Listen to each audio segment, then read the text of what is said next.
Hello again, Pastor Ben Miller here again, and today we're going to look at Karl Marx's fourth plank in the Communist Manifesto. And today's question, we're going to ask this question: what's the problem with government monopolies? What's the problem when the government becomes a monopoly in and of itself? And we're going to start off here with Marx here again, and he says this: 5. Centralization of credit in the hands of the state by means of a national bank with state capital and exclusive monopoly. So he wants the state to monopolize basically all finance. And what's wrong with the state being a monopoly in anything? Well, I would argue probably the same problem that is with any monopoly, which is interesting that our government not only was set up not to be a monopoly, but to break up monopolies because our founders believed in a free market system. And that's immediately what would be eradicated if this Marxist ideology is realized. When the government comes in, takes over the banking industry, you have now eliminated free market and the ability for people to trade freely with each other. Now the government's going to regulate it. And when that happens, you're going to have favors, right? If I'm in power and you are willing to contribute to my campaign or help me out somehow, then I make sure your business gets a little bit more business, or the regulations tend to favor you. And so that's where you really get into a huge problem with government monopoly, is because it's going to favor the same people who think like them, whoever's in power. So whoever's in power, if that's the Republican Party or if it's the Democratic Party, when you have a government monopoly, they are going to favor whoever else is part of their political thinking or their religion, and that's just a very dangerous thing to have, which I find very interesting. When we have change in parties as far as who president is, then the one party who said, oh, he's legally allowed to do that, says, oh, no, he's not legally allowed to do that, even though he's doing the same thing, but he's doing something that doesn't favor their party anymore. And so that's why we have the Senate. That's why we got the three branches of government, and then the Senate and the House, and all these things to break that up, and we'll talk about that more in a little bit. But we need to, I want to remind us that from the Ten Commandments, the second table of the Ten Commandments, all has to do with how I treat my neighbor.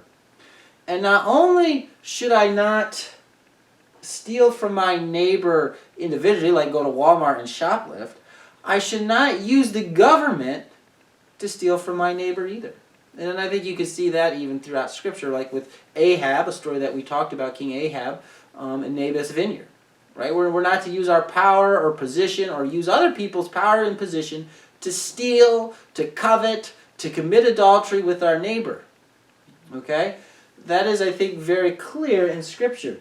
And this was an issue that our forefathers dealt with in forming the United States Constitution and in the Federalist Papers, which were written to defend the Constitution against those who said it gives too much power, too much of almost a monopoly to the federal government. And this was James Madison as well as others, their response in the 10th Federalist Paper to this idea. Now he calls them factions. He's kind of, when he's talking about factions, he's talking about different political entities, and how is the best way to deal with those different perspectives? How can we channel them in the right direction so they work together for the betterment of the country, so you don't have one group who becomes a majority then oppressing a minority group within the system? And so there's a couple of things he talks about. One is really a very terrible way, which is the way I would argue socialism and Marxism deals with factions, is this.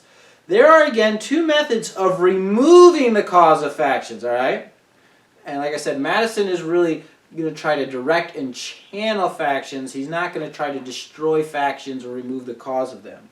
So he says there are, again, two methods of removing the cause of factions. The one, by destroying the liberty which is essential to its existence. The other, by giving to every citizen the same opinions, the same passions, and the same interests. And that's what you see happening in a lot of communist countries. They seek to remove the reason for the faction, and then they seek to impose new ideology through brainwashing and other forms to get everybody to think the same. And as Madison points out, that this is, he'll go on in the Federalist Papers to say both these these answers to the problem are worse than the problem itself. Both these solutions are absolutely worse than the problem itself. We see this in all kinds of communist countries where people are just killed, where people are forced into camps, and just people starve to death, and it's just very ugly. And that all results from this attempt to make everybody the same and to think the same, to get rid of factions. It just doesn't work, and it's awful. And we lose liberty in the process. And Madison says that's a terrible idea. He also points, as we talked about, the problem with the monopoly and how taxes can be misused. He says later on in Federalist Paper number 10, he says, "The appointment of taxes on the various description of property is an act which seems to require the most exact impartiality. Yet there is perhaps no legislative act in which greater opportunity and temptation are given to predominant party to trample on the rules of justice. Every shilling with which they overburden the inferior number is a shilling saved to their own pockets." Which kind of would really beg the question, all this talk we've talked about Marxism, how come Marx and Engels want to raise taxes, want to tax everything? Is it perhaps they want to enrich their own ideology in their own party? And that's why they want a monopoly, so nobody else, so there's no other place people can go. They have to bow down to their way of thinking. Okay? And this is the danger, and this is, if we can see, when one faction gets too strong, if there is no system in place that somehow channels or prevents these things, then we have troubles.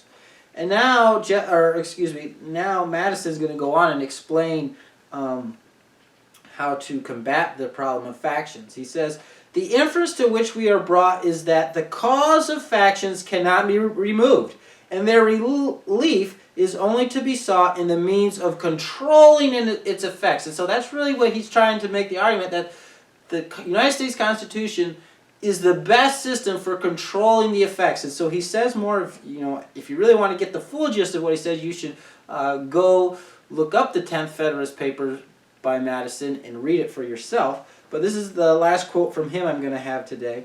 He says, "The influence of factious leaders may kindle a flame within their particular state, but will be unable to spread a general conflagration through the other states. A religious sect may degenerate into a political faction in a part of the Confederacy, but the variety of sects dispersed over the entire face of it must secure the national councils against any danger from that source. A rage for paper money, for an abolishment of debts, for an equal division of property, or for any other improper or wicked project." Just any other he's calling paper money, the endless, unsupported paper money, the government just abolishing people's debts for no reason, which, think about some of the things we hear like, hey, we're just going to get rid of all college debt. All right? For equal division of property, we're just going to divide up everybody's property legally or equally. We're going to redistribute wealth. Or for any other improper or wicked project. And James Madison calls those things wicked projects.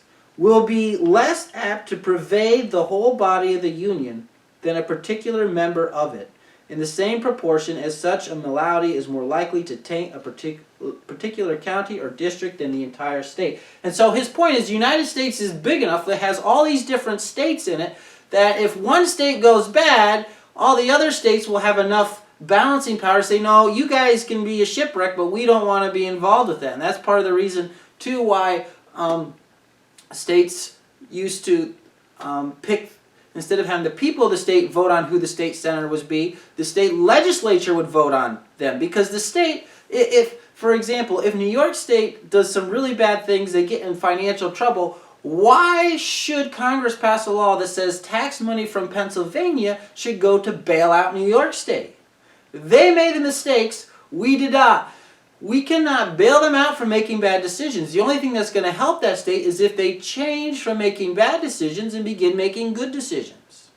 And that was even an argument, that was an exchange even in our current day presidential debate, was an exchange between should money be used to bail out bad states for bad decisions who are doing bad things and letting bad things happen.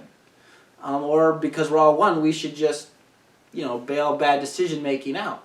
And so that was one of the things that, and that's one of the things we need to think about. Should people who make bad decisions, and that's the point.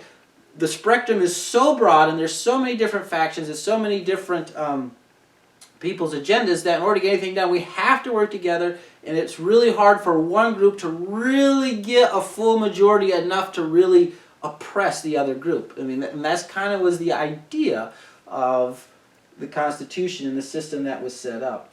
And so just some things to think about in regards to what is going on even in our nation right now. So, what then is the problem with government monopoly? The problem with government monopoly is it opens the way to oppression. It just does. Whether we like that or not, it opens the way to oppression. And again, we see once again another Marxist idea that is really unbiblical and goes against what we have in our own laws here in the United States. I am Pastor Ben Miller, signing off till next time. Live long and prosper.